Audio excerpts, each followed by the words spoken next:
Basta na lang siya.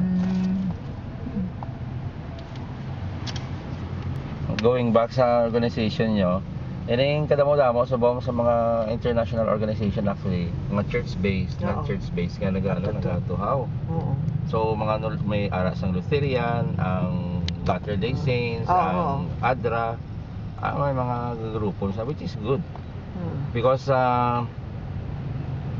first and foremost, usually pag disaster response, preparedness, and mitigation, United Nations na dayon ang ilang ginatanaw, UN, OCHA. However, ang United Nations is a government, what you call body, no?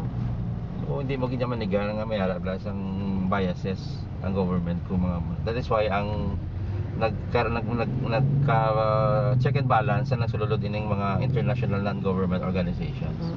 So may ara na sila mirror ang United Nations, like mga Save the Children, mga Oxfam. So although nagtinatanaw mo sila sa United Nations nga very good partner, it's because nga sometimes ang United Nations cannot be accepted in a country nga daw what you call siyempre kontrabi sa United States wala. So iban nga mga international non-government organizations sa mulang nila pasulod nila. So acceptance in the country is one. Pero sa Myanmar bisan kapulpog sa United Nations sa una to kay sa ilang junta general to ya. Hindi sila magpasulod tao ya. So pinili nila sa junta general yang mo rin makasulod yang Red Cross, ASEAN members, that's it. May mga international organization, okay, Save the Children na masuludan nila ASEAN nationality lang. Hindi sila gusto sa western country, ang Myanmar, Burma. Grabe na kontra sila sang sang western world. Naman. Hindi pala mo hindi napin go. Hindi napin kaya hindi sila magpasupil sa gusto sa well, of course may mga violations kid man ang yang Burma ya. Human rights violation considering the martial law junta sila to.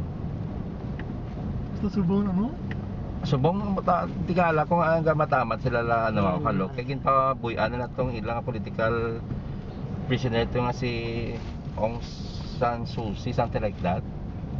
Tapos maplano sila election kasi may pressure man sila or kita nila mga tao gapiba naman.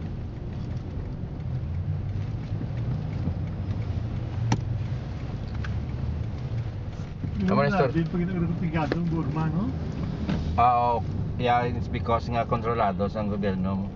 Mas maya pa gani kung socialist ka, at least may gabi ka pero sa ila ya. Gabi gid.